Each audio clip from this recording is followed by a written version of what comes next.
ஈரோடு மாவட்டத்துல இருக்கக்கூடிய சட்டமன்ற தொகுதியில திமுக வேட்பாளரா களமிறங்க யாரெல்லாம் முயற்சி பண்றாங்க, திமுக தலைமை யாருக்கு வாய்ப்பு தரப்போகுது, இந்த வீடியோல பார்க்கலாம். Hi everyone, this is RV Saranya. Erode மாவட்டத்தை பொறுத்த வரைக்கும் 8 சட்டமன்ற தொகுதிகள் இருக்கு. ஈரோடு கிழக்கு, ஈரோடு மேற்கு, மொடக்குறிச்சி, பெருந்துறை, பவானி, அந்தியூர், கோபிச்செட்டிப்பாளையம், பவானி சாகர். முதலாவதா ஈரோடு கிழக்கு சட்டமன்ற தொகுதி 2008 தொகுதி மறுசீரமைப்பு பண்ணும்போது உருவாக்கப்பட்ட தொகுதி இது. மொத்தமா 5 தேர்தலை சந்திச்சிருக்கு. 2011 தேமுதிக, 2016 அதிமுக, 2021 காங்கிரஸ் இந்த தொகுதியை கைப்பற்றினது. இந்த தொகுதியோட எம்எல்ஏவா இருந்த திருமகன் ஈவேரா உயிரிழந்ததை அடுத்து 2023 இந்த தொகுதி இடைத்தேர்தலை சந்திச்சது. அந்த சமயம் திருமகன் ஈவேராவோட தந்தை EVKS இளங்கோவன் இந்த தொகுதியில களம் கண்டு வெற்றி பெற்றார். அடுத்து அவர் உயிரிழந்ததை அடுத்து 2025 மீண்டும் ஈரோடு கிழக்கு சட்டமன்ற தொகுதி இடைத்தேர்தலை சந்திச்சது. எனவே இந்த முறை காங்கிரஸ் சார்பா யார் வேட்பாளரா களமிறங்க போறாங்க அப்படிங்கிற எதிர்பார்ப்பு எழுந்த நிலையில EVKS இளங்கோவனுடைய மனைவி வரலட்சுமி களமிறங்குவார் அப்படின்னு எதிர்பார்க்கப்பட்ட நிலையில திமுகவே தங்களுடைய வேட்பாளரை களமிறக்கும் அப்படின்னு திமுக தலைமை அறிவிப்பை வெளியிட்டது. அதன்படி VC சந்திரகுமார் இந்த தொகுதியில களம் கண்டு வெற்றி பெற்றார்.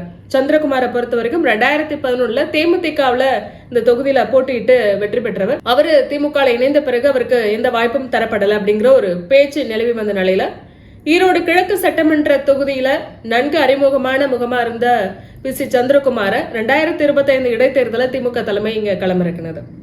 அடுத்ததா வரக்கூடிய 2026 சட்டமன்ற தேர்தலில் மறுபடியும் இதே தொகுதியில களமிறங்க VC சந்திரகுமார் முயற்சி பண்றாரு. அவருக்கு திமுக தலைமை வாய்ப்பு தரும் அப்படின்னு சொல்லப்படுது. இருந்தாலும் இளைஞர் அணியில இருக்கக்கூடிய ஈரோடு பிரகாஷ் ஆதரவாளரா இருக்கக்கூடிய திருவாசகம் இந்த தொகுதியில களமிறங்க முயற்சி பண்றாரு அப்படின்னு சொல்லப்படுது. அடுத்ததா ஈரோடு மேற்கு தொகுதி 2011 2016 அதிமுக தான் இங்க வின் பண்ணுது. 2021 திமுக வேட்பாளரா களம் கண்ட முத்துசாமி இங்க வெற்றி பெற்று அமைச்சரவையிலும் அவர் இடம்பெற்றார். 2016 முத்துசாமி இதே தொகுதியில களம் கண்டு தோல்வி அடைந்த நிலையில திமுக தலைமை மறுபடியும் அவருக்கு 2021 வாய்ப்பு கொடுத்தாங்க. இந்த நிலையில வரக்கூடிய 2026 சட்டமன்ற தேர்தலையும் முத்துசாமிக்கே திமுக தலைமை வாய்ப்பு தரும் அப்படின்னு சொல்லப்படுது. ஒருவேளை 75 வயசாயிடுச்சு, சீனியர் அப்படிங்கிற அடிப்படையில ஈரோடு மேற்கு தொகுதியை திமுக தலைமை முத்துசாமிக்கு கொடுக்கல அப்படின்னா புதிய வேட்பாளர் இங்க களம் காணுவார். அடுத்ததா மொடக்குறிச்சி தொகுதி அதிமுக 7 முறை இந்த தொகுதியை கைப்பற்றிருக்கு. திமுக 3 முறை, காங்கிரஸ் 1 முறை.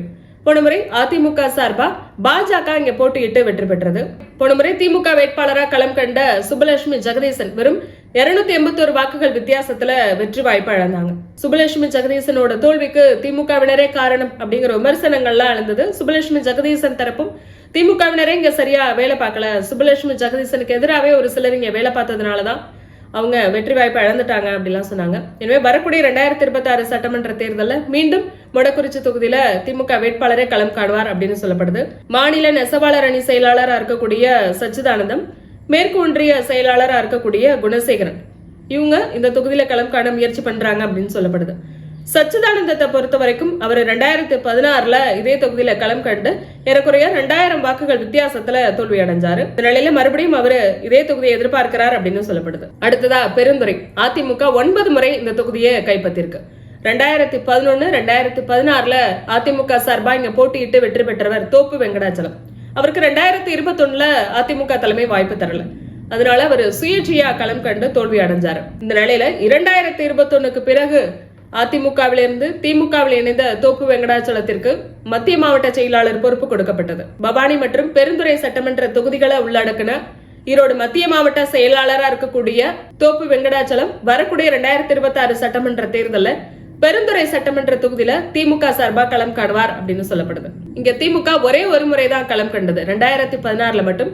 ஆனா அப்பவும் திமுக தோத்துருச்சு. இந்த நிலையில 2021 சட்டமன்ற தேர்தலில் கொங்கு நாடு மக்கள் தேசிய கட்சிக்கு இந்த தொகுதியை கொடுத்திருந்தாங்க. எனவே கொங்கு நாடு மக்கள் தேசிய கட்சியும் வரக்கூடிய சட்டமன்ற தேர்தலை இந்த தொகுதியை எதிர்பார்க்கலாம். அடுத்ததா பவானி சட்டமன்ற தொகுதி 1952 இருந்து நடந்த தேர்தலில் அதிமுக 8 முறை, திமுக 2 முறை, பாமக 1 முறை, காங்கிரஸ் 3 முறை, தமாக 1 முறை வின் பண்ணிருக்கு. 2021 சட்டமன்ற தேர்தலில் திமுக வேட்பாளராக களம் கண்ட KP துரைராஜ் வெற்றி வாய்ப்பை இழந்துட்டார். இருந்தாலும் மறுபடியும் அவர் இதே தொகுதியை எதிர்பார்க்கிறார் அப்படின்னு சொல்லப்படுது. ஒருவேளை KP துரைராஜுக்கு இந்த தொகுதி ஒதுக்கப்படல அப்படின்னா இளைஞர் அணியில இருந்து புதிய முகம் யாராவது பவானி சட்டமன்ற தொகுதியில களமிறங்குவாங்க அப்படின்னு சொல்லப்படுது.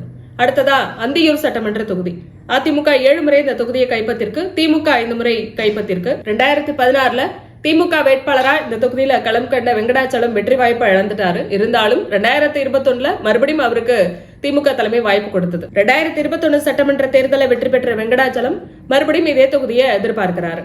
அதே சமயம் ஈரோடு வடக்கு மாவட்ட செயலாளரா இருக்கக்கூடிய நல்ல சிவம் இந்த தொகுதியில களமிறங்க தீவிரமா முயற்சி பண்றாரு அப்படின்னு சொல்லப்படுது. அடுத்ததா கோபிச்செட்டிப்பாளையம் அதிமுக கோட்டை. 10 முறை இந்த தொகுதியை அதிமுக கைப்பற்றிருக்கு. இதுல 8 முறை அதிமுக சார்பா போட்டியிட்டு வெற்றி பெற்றவர் செங்கோட்டையன். 2006க்கு பிறகு 2021 தான் திமுக இங்க நேரடியா களம் கண்டது. ஆனாலும் ஜெயிக்கல. 2006ல இருந்து தொடர்ந்து அதிமுக தான் இந்த தொகுதியை தக்க வச்சுட்டு வருது. இந்த நிலையில செங்கோட்டையன் எடப்பாடி பழனிசாமி மோதல், அதிமுக உட்கட்சி பூசல், இதனால வரக்கூடிய 2026 சட்டமன்ற தேர்தல்ல கோபிச்செட்டிப்பாளையத்துல அதிமுக சார்பா யார் களம் காண போறாங்க அப்படிங்கிறது ஒரு கேள்வியா இருக்கு.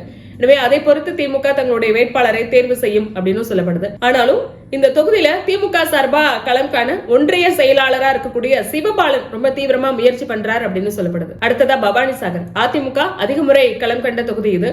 திமுக கூட்டணியில இருந்த இந்திய கம்யூனிஸ்ட் கடந்த முறை போட்டியிட்டு தோல்வி அடைந்த நிலையில மறுபடியும் இதே தொகுதியில சிபிஐ தான் களமிறங்கும் அப்படின்னு சொல்லப்படுது. சிபிஐ வேட்பாளரா 2021 சட்டமன்ற தேர்தலில் களமிறங்க PL சுந்தரமே மறுபடியும் களமிறங்குவார் அப்படின்னு சொல்லப்படுது. எனவே இதுதான் ஈரோடு மாவட்டத்தில் இருக்கக்கூடிய 8 சட்டமன்ற தொகுதிகளோட நிலவரம். இதுல வேறு யாருக்கெல்லாம் திமுக தலைமை வாய்ப்பு தரும் அப்படிங்கறத கமெண்ட்ல பதிவு பண்ணுங்க. நாளைக்கு கரூர் மாவட்ட திமுக வேட்பாளர்கள் குறித்து பார்க்கலாம்.